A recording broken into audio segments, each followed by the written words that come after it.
What up, my nerds? The sun is shining, the birds are chirping. Once again, it's the Lord's Day, and that can only mean that it's time for White Devils. We are the show that translates the bullshit from the Beltway into a language that you can speak, and I will be your tour guide on that translation. My name is Radical Rich Herman, the liberal stepper. We've got a lot to talk about today, but before we get started, there's a housekeeping note. So, what we've decided to do for the show, for flow and things like that, we're going to address the comments kind of on the later end of the show. So, if you leave a comment and you don't see me reading it or responding to it, just be patient. We're going to get to them, but I feel like it's less disjointed that way. So, that's what we're going to do from now on. So, with that in the books, what do we got today? We've got Biden's first address to Congress. Lots of big stuff in there.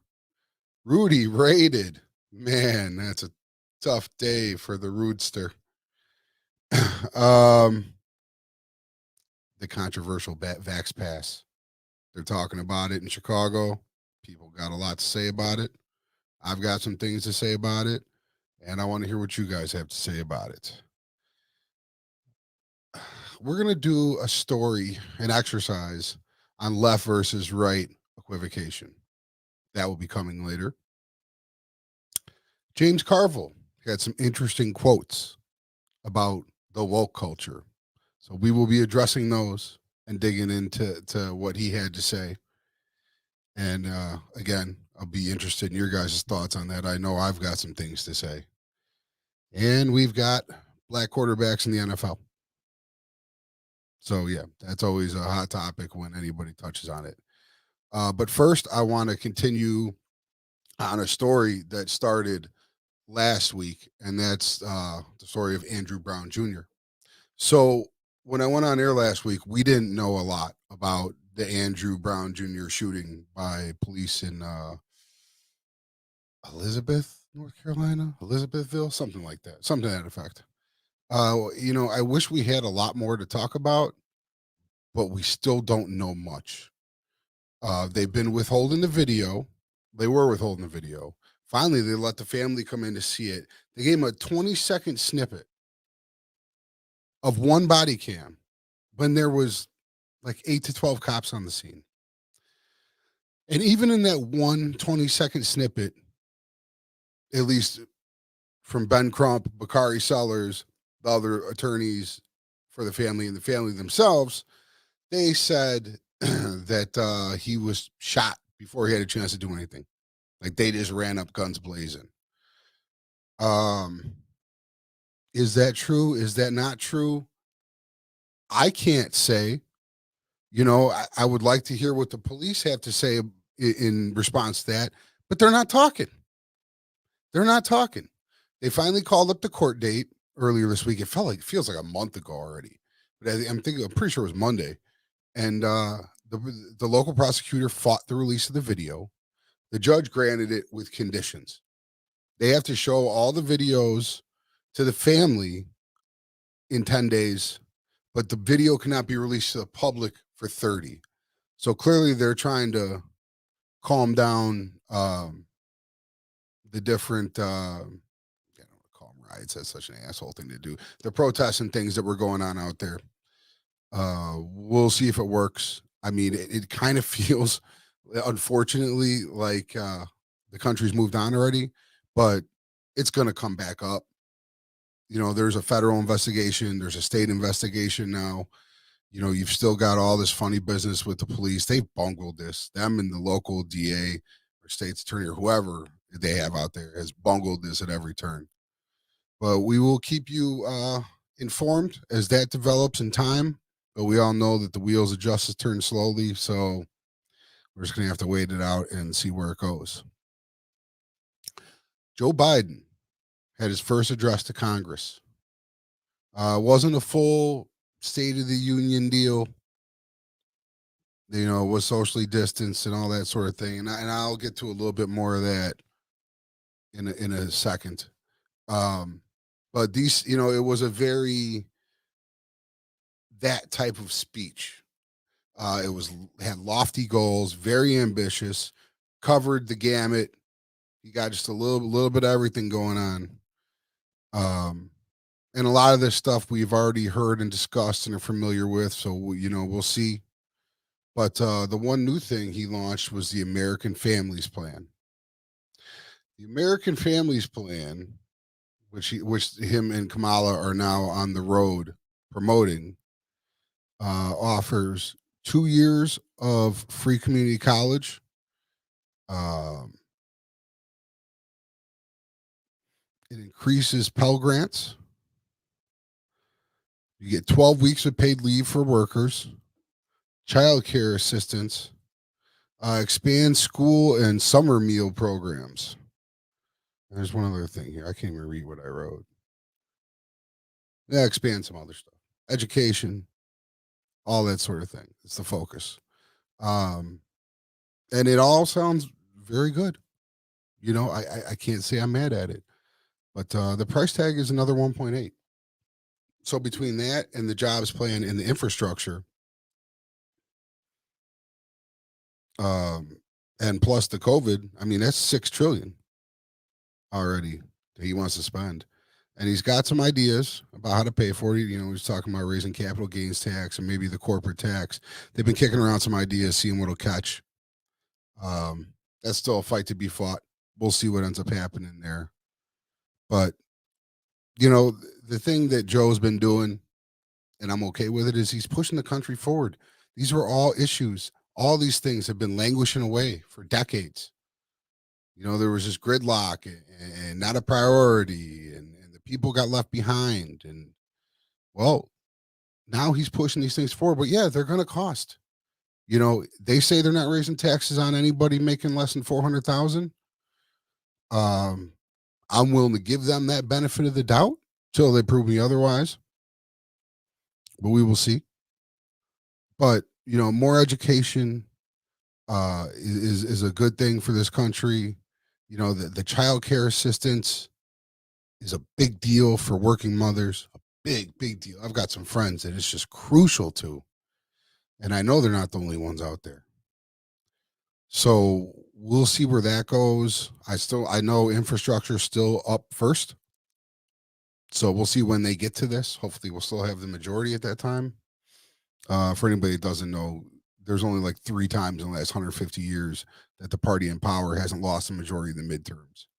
So, you know, hopefully we'll be able to overcome that like we did Georgia in the Senate runoffs, but the odds aren't in our favor. So we basically got the next like, you know, I don't know, 100 or 2 years minus 100 days. So we'll see how all this goes. And of course, as the negotiations pick up steam, we'll talk more about it. If you've got any thoughts on the American Families Plan, leave them in the comments and we will address them. I'd like to hear them. Next up, Rudy. Rudy. You play in mud, you get dirty. Rudy got raided earlier this week. They raided his home and 2 of his offices. Took a lot of, all pieces of electronics, I believe. I'm sure you guys are out there. You know, the first thing I said was, dude, he's not an idiot. Like, he's going to wipe his hard drives. But from what I'm starting to understand, I think the FBI can still pull stuff that you've erased off of phones, laptops, things like that.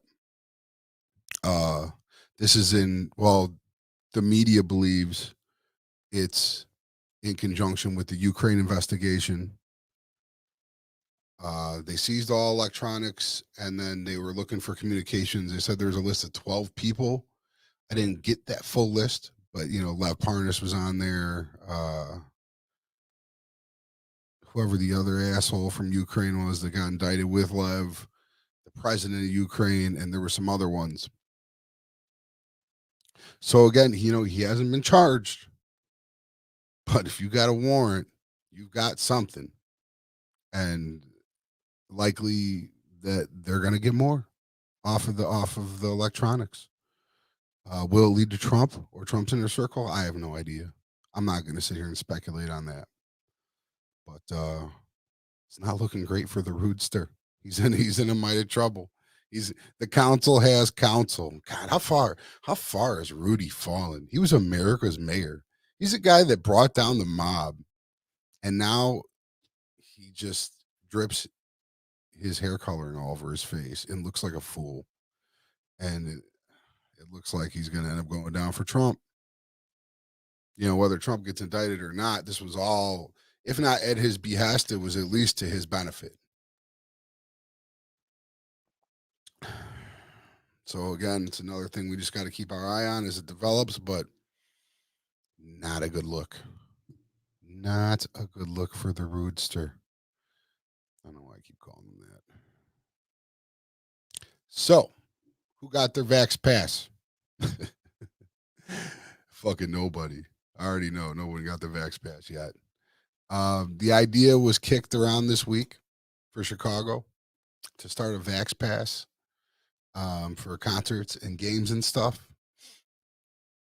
I know they're trying to message it as it's not going to be held against you if you weren't vaccinated. You're just going to get extra perks and benefits if you were vaccinated. But I don't know how, if you have this Vax Pass, I don't know how, if I'm a business, what's going to stop me from saying, hey, the Vax Pass is mandatory? You have to show it to get in, or you can't come in. I don't think there's anything to stop me from doing that.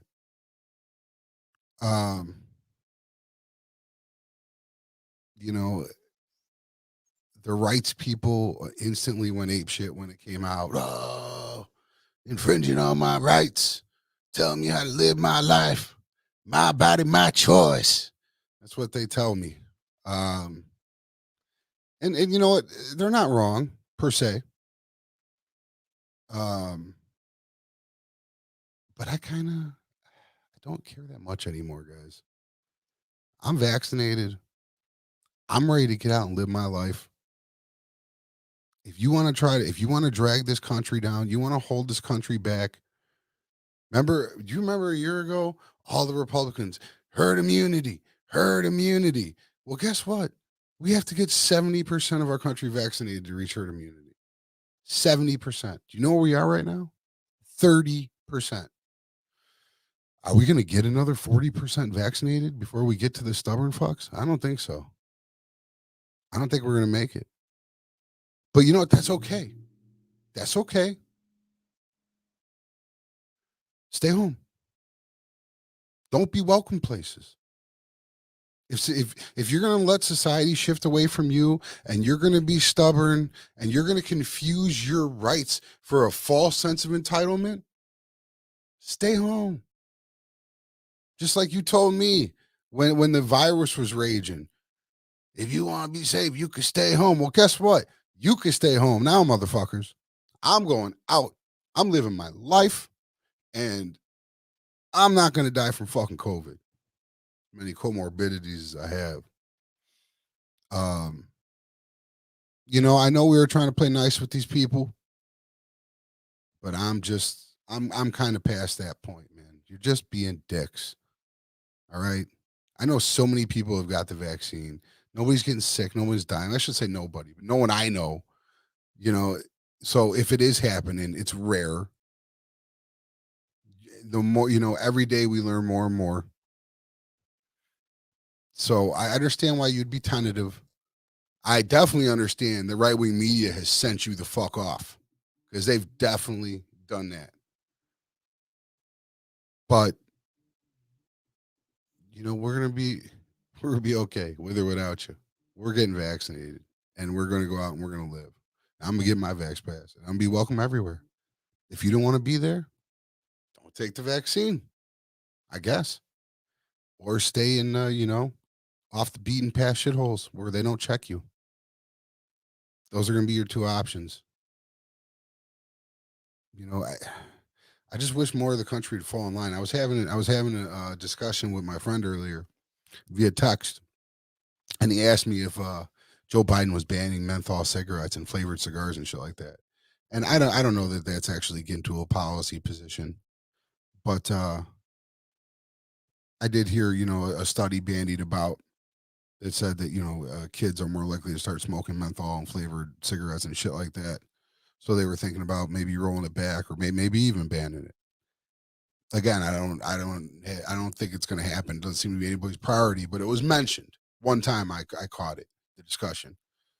Um, oh, they can't do that. What about my rights? What about my rights? Well, what about the good of the whole? What about the good of society? Like you, you see these people shoving fucking burgers down their throat, and I love a good burger and all his fries and all his bullshit, and they're not healthy, and they're drags on the healthcare system. You know, at what point does someone other than yourself matter? All I hear about is my rights, my personal rights. I could do what I want. But you know what? Like what the choices you make have ramifications on other people. It impacts the people around you. It impacts your community in a lot of different ways. And America's just lost sight of that. America does not care about America. America cares about me, myself, and I. That's how it sounds a lot of times. And it sucks that it's that way, and especially if it involves a little bit of sacrifice or, being told you can't have something or you can't do something, but it's for the good of the whole. When do we get back to a place where that matters again? Where everybody matters, not just me and maybe, my immediate family. There's some food for thought. Um, I'm definitely for it. That's why I get on here preaching. A lot of times it's a lot of my politics are stuff, things that they're not even necessarily in my benefit, other than healthcare. I rail on about healthcare because healthcare is very important to me. But a lot of this stuff, it's not benefiting me. I'm a white male. I'm gonna be fine. I can go out and I can live my life. This country was made for people that look like I do. But what about everybody else? What about the other 40% of the country that doesn't look like me? I'm just saying, you know, we got to start thinking of other people more, a lot more than we do, because that seems to be a theme in a lot of this stuff. It's selfish policy, selfish ideas, me first, keep my money, do this, do that, fuck everybody else. Not for it, man. I'm not. Let's all kick in together. Let's make a better community. That's my rant on that. Getting back to the vax passes. So I'm for it, man. I mean, if you're going to be restricted on the places you can go and the things you can do because you refuse to vaccinate, after it gets to a point where you've definitely had an opportunity to vaccinate, and there needs to be some exceptions. I mean, if there's the occasional medical people, but I don't buy a lot of that. Some of it is legit, a piece of it. But I'm as sick as any motherfucker you know. I promise you. And if I could take it and not die, a lot of people could take it and not die.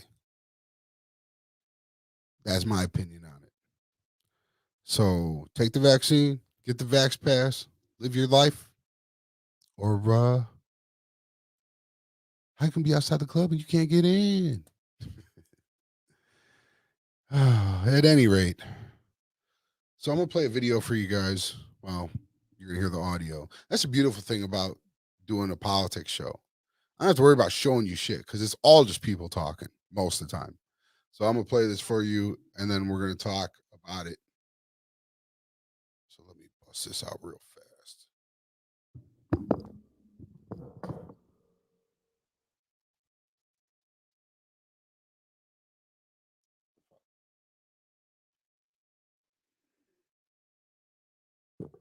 Hold on, I fucked it up. It's cool. The show's going too fast anyway, so I'm slow down and watch me scroll on Facebook for a second. There we go.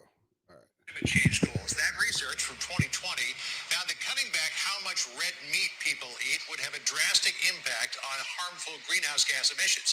The data was accurate, but a graphic and a script incorrectly implied that it was part of Biden's plan for dealing with climate change. That is not the case. This is Fox News host John Roberts issuing a correction for having lied about Biden's so-called climate requirement. I'm not playing all 5 minutes and fuck whoever this other dude is. I don't even know what fucking channel that is. But that was John Roberts, a reporter that I actually respect that does work for Fox News. I've always thought he's done good, fair work. What he was referencing was a story that broke out among the right that Joe Biden was banning red meat or cutting back red meat. Like you could only have like one burger a month or some goofball shit. Um, some hosts spat it on a few different networks. Fox News, having at least one shred of integrity, decided to issue the retraction when they found out that it was total bullshit. And that leads me to my next discussion point for the day, because when I posted that art or that video on Monday, me and a friend got into a discussion about it. Because he responded, well, I don't like this guy, but MSNBC and CNN and they all do the same thing. And at first I was tempted just to kind of let it go, whatever. It's like Monday morning, but you know what? That's not fucking true, man. I'm sorry, it's just not accurate. Now I'm not going to sit here and tell you that no liberal news outlet is ever wrong. They fuck up. They get bad sourcing. Sometimes you might get an ambitious and desperate reporter or writer, something like that. But we don't get caught lying. Okay? This was a lie. It was never true. No one was ever talking like I just mentioned earlier, the tobacco or the menthol and all that. Yes, there was a discussion. There was no discussion about cutting red meat. Again, I love burgers. I probably wouldn't be a fucking Democrat if we were going to ban burger. That shit was ridiculous. Who would ever think that was real life? But I mean, a lot of people, because they listen to Fox and they fucking believe them. But I guarantee whatever host said it was prime time, and whatever John Roberts, that was probably Sunday morning or Sunday afternoon, even better. And on a nice spring day when everyone's outside. That's probably when they had him get on there and do that. So I guarantee the ratings were probably way bigger for when they fucking said it versus when they retracted it. There was another one. One kid at an immigration center had Kamala Harris's children's book that they released, and they turned in this whole story. Ronna McDaniel, the head of the RNC, you can look this fat bitch up. Pardon my language, but fuck her. She said that they were handing out books to every kid through the government, and then she wanted to know did raising questions whether or not Kamala got paid by the government for that, and trying to make like a big fucking thing out of it. One kid had the fucking book, man. Not every kid down there's got her book. One kid, and they took it and they ran it into a whole fucking story, man. Okay. And those are just two recent examples. Trump's still in Mar-a-Lago spitting the big lie. 30% of America still thinks that he actually won the election. And you're gonna sit here and tell me that it's the same on both sides, Mr. Charlottesville? Fuck that. There's no way. Listen, you know how CNN got off during the Trump years when there was lean days? They did the palace intrigue stories. And of course, they were always unnamed sources. So you never really know. But that's not like, it's like, oh, so and so got in a fight with so and so, an argument, like whatever with that shit. Maybe it's true, maybe it's not. It's no big deal. This shit, they're just making shit up that can be proven false. But the people that they tell it to aren't going to listen to the people that are telling them why it's bullshit. Because that's just how far apart we are in this society, man. And it's fucking bullshit. Like, dude, they're still lying about the election. There's people, these voting machine companies are suing Fox News and Rudy and Sidney Powell for a fucking $1 billion because of the damage that they did to their name, their corporate integrity over the election lies. It's not the same. I'm sorry, guys. You know, like I'm not trying to sit here and bash, but I'm not even bashing Republicans. I'm bashing Republican media, right-wing media. You know, they go way too far, way too often. And now they don't even attempt to do policy anymore. They play culture wars. And that's what it is. It's all culture war bullshit. And they don't care if they lie. They don't care if they make the shit up out the clear blue sky. As long as it sounds good to your ears and somehow lands with you.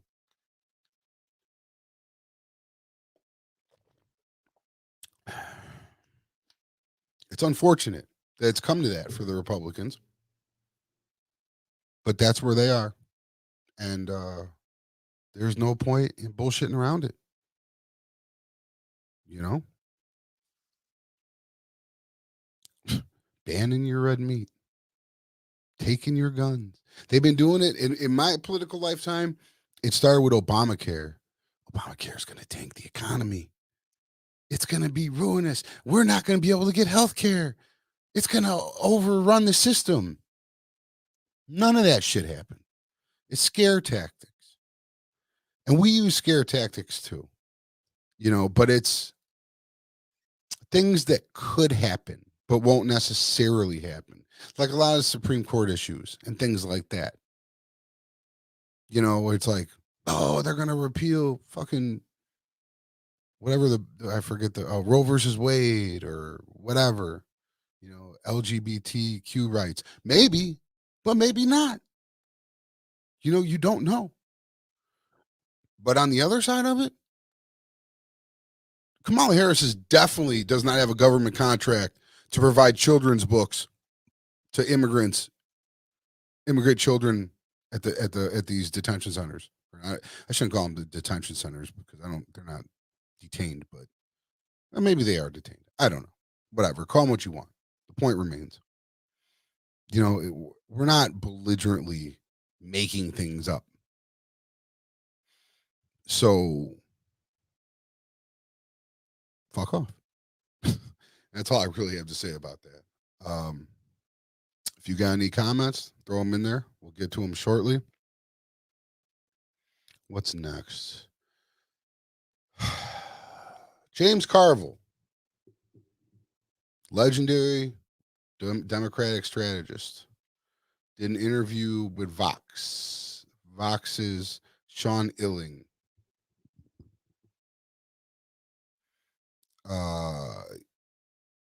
Let's see. It says here, I called James Carville hoping to get his thoughts on Joe Biden's first 100 days in office. Instead, he went out on a tangent on the woke.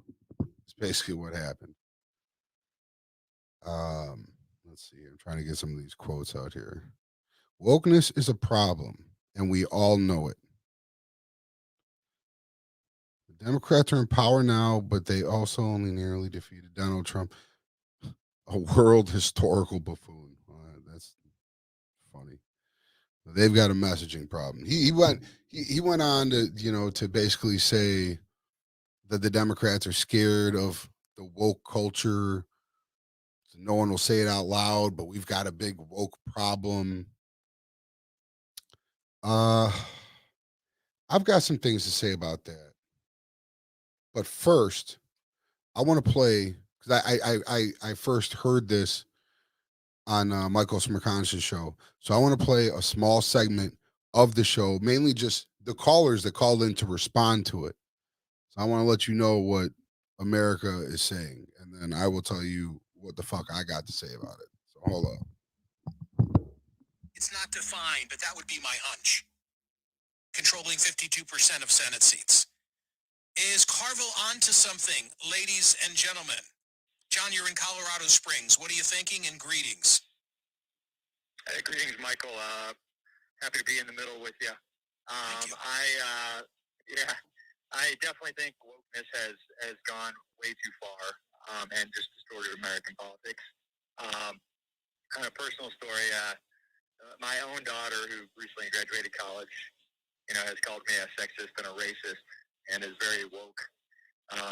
Just very disturbing to hear that from your own daughter. What precipitated it? I'm curious. Yeah. Well, I mean, obviously, she's very into the politics of racism and sexism, and involved in it in school. And as far as racism, she's very concerned that the country is a racist country and systemically racist. But did you say something? Challenge. Did you do something that caused her to say, "Hey, Dad"? Yeah, we were talking about it, and I was like, I mean, it used to be that way in the country. And I'm like, in my lifetime, since I was born in the late 60s, I haven't seen that. I haven't seen systemic racism in America. And we were talking about Blazing Saddles. I watched Blazing Saddles when I was a kid, being a parody on racism. And she was like, if you think that's an okay movie, then you're a racist. Oh boy. So. Listen, I had something happen here recently that I think, had it gone the way that I had it in my head, could have cost me my job in this cancel culture environment. And I'm happy. Right. I want to tell you. I'm going to say so long to John and tell everybody else what it was. What do you mean, don't?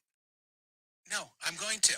I'll speak in generalities. Sometimes it's best just to let these things go when they've gone. He doesn't even end up saying it. I'm going to skip to the next call. I really are constantly using terribly VA list Holly. It was completely. All of a sudden, we said, you know what? So now that the further than we, if it had, but because you could have now might often. You should be mindful that things inappropriate. I'm treating this like it's.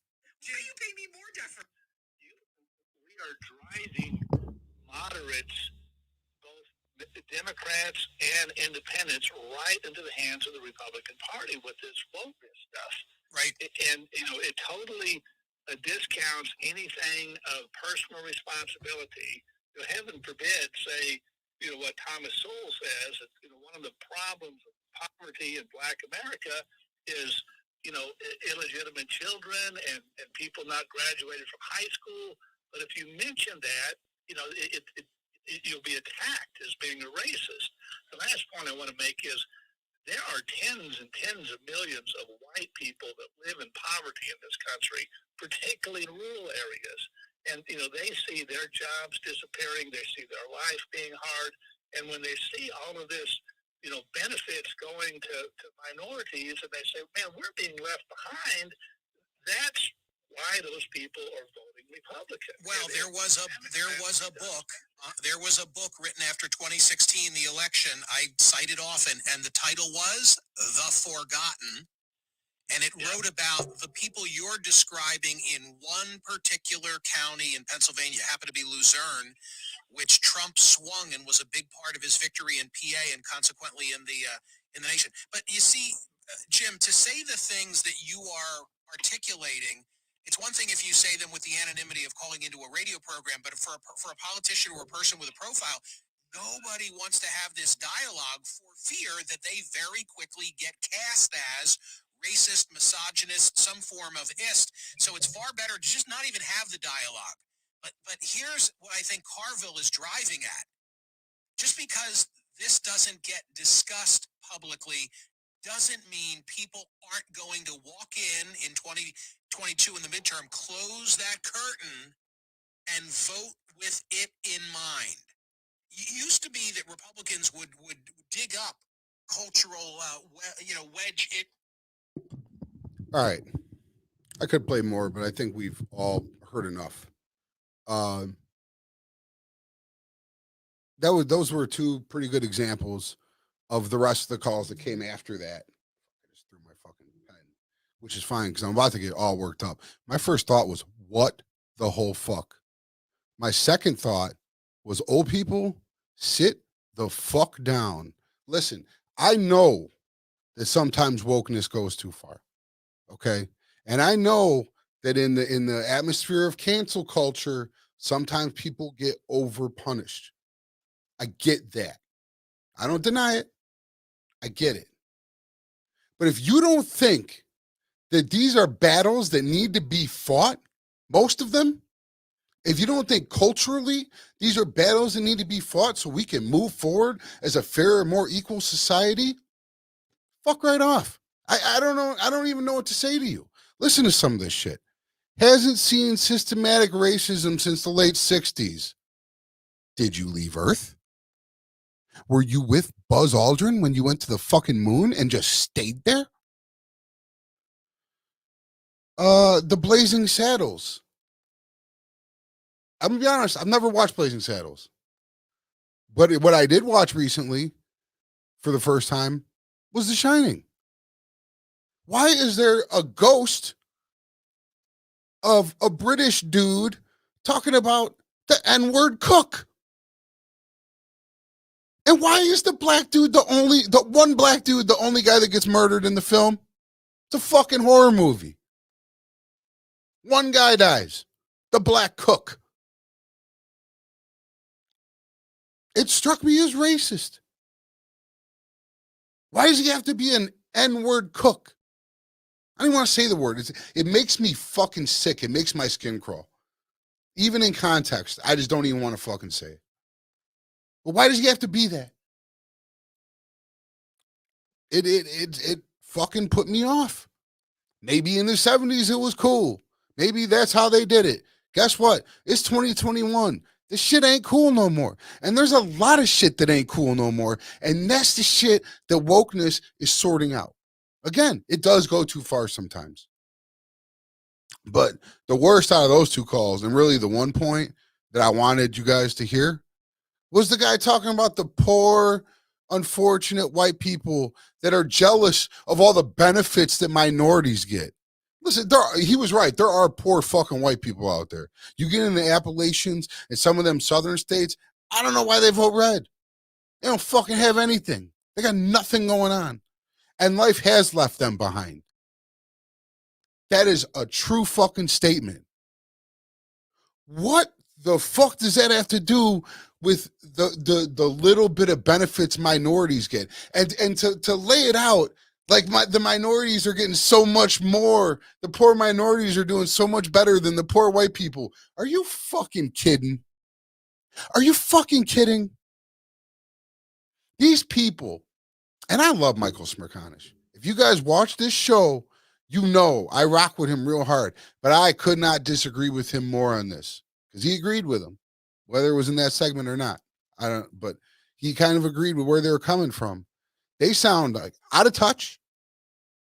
They sound rusty and fucking dusty.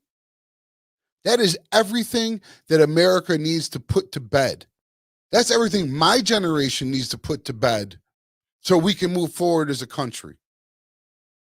Could not believe when I heard that segment. And then it goes on.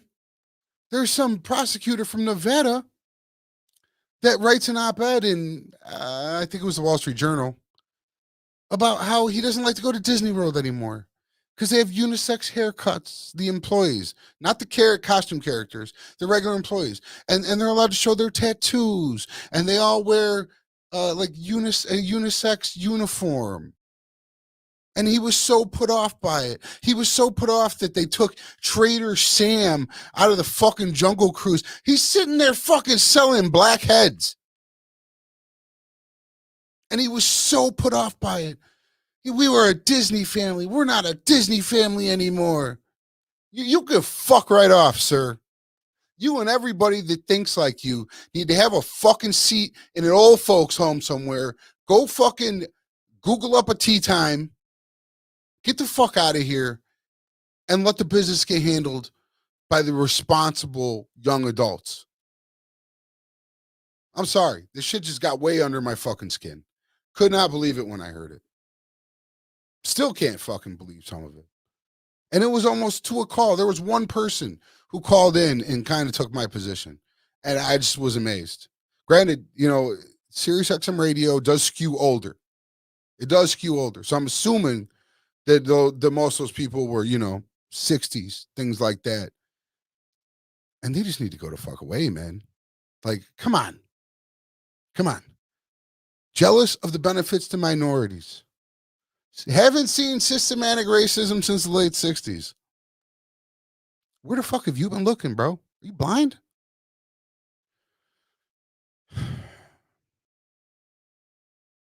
I could go on and on. But we're going to keep it moving. Since I'm solo dolo. I've got really one more thing to dig into today. The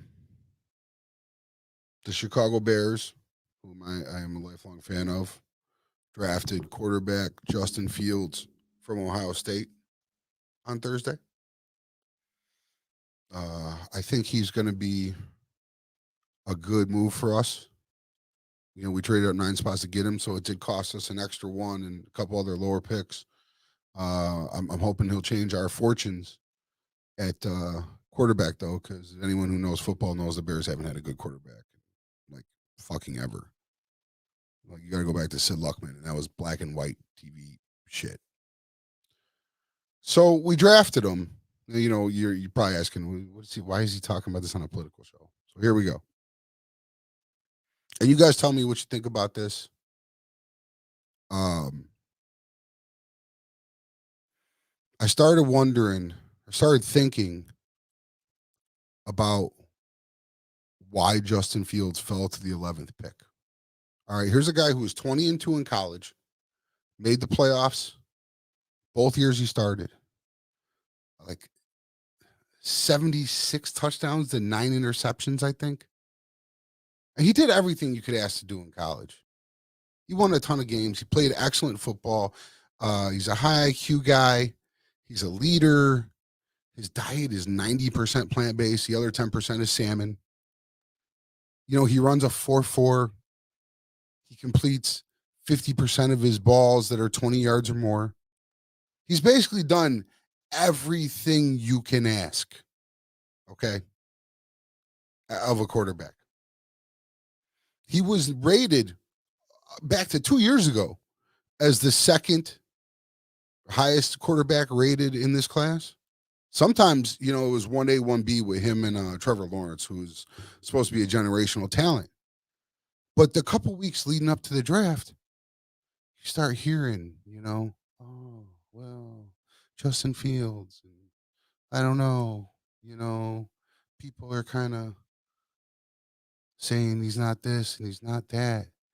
And like, I looked up his weaknesses and it was like field vision and not being able to see past the first read, which later was statistically proven false. And there was this narrative that started to build about him. The man had 2 pro days. That never happens in college. He had 2 fucking pro days just to show people he wasn't garbage. And as far as I know, he killed them both. But he kind of started to slide. And then, on ESPN, you heard the African-American pundits, getting into it, saying, hey, man, this dude's the second best quarterback, trying to vie for him and lift him back up. But he ended up being the 4th quarterback in the draft, and he fell to 11. 3 quarterbacks went in front of him. And I guarantee, well, okay, I shouldn't say guarantee, but I believe 2 of them at least will not have as good careers as he had when it's all said and done. So I just asked myself why. Is it a race thing? Is it a implicit bias? I can't understand why he fell. And maybe it wasn't even him falling, but these other quarterbacks passed him. Um, and I can't make sense of it. Now granted, one of the quarterbacks that passed him is at least half black. But even still, it just doesn't make any sense why he fell so far when he was so highly touted and so well accomplished. And then I started thinking back to other situations. Why did we take Mitchell Trubisky over Deshaun Watson and Pat Mahomes in 2017? I was vying hard for Deshaun Watson at that time. Granted, he had an ACL injury, but he was fully recovered from it. He had just got done throwing for 900 combined yards against Alabama defenses in back-to-back title games. About 400 plus in each one. He had done everything you could ask of a quarterback.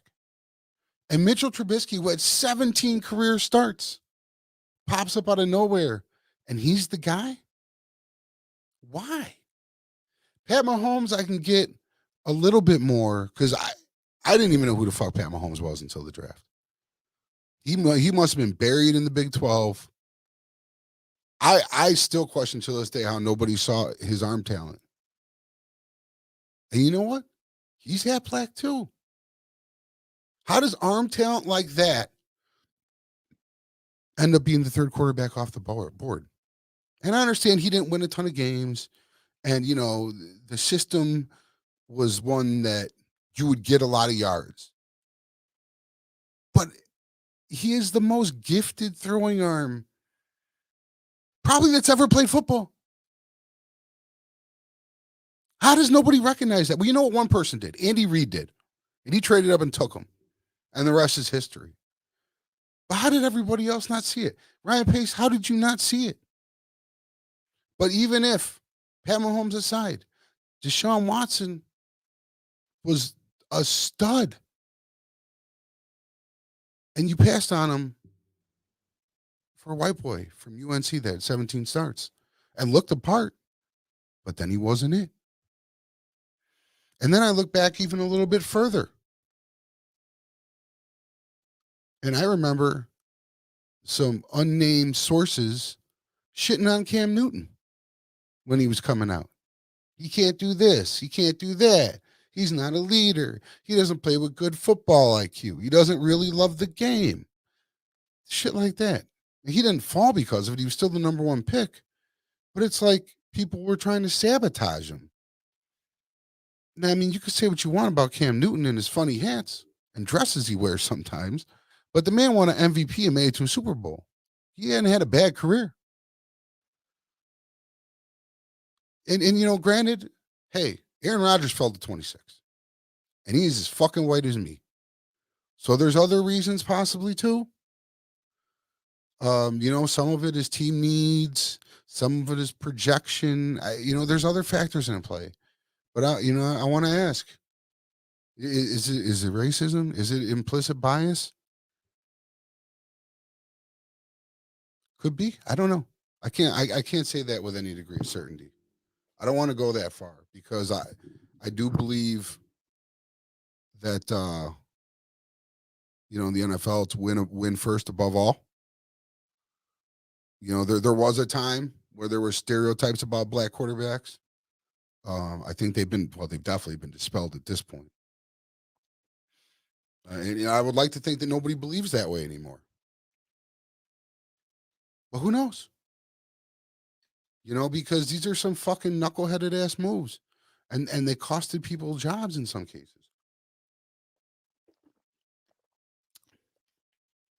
Ryan Pace.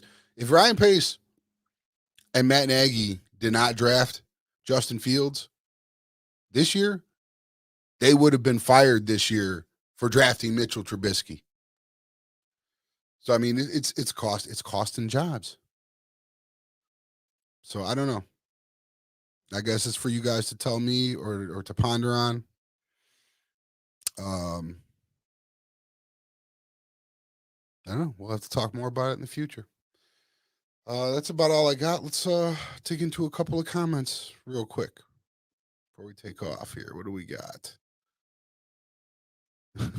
Cody's worked up about Fields. Yeah, he's an OSU fan. I'm actually a Michigan fan. So to hear me talking good about Justin Fields, it says a lot, I think.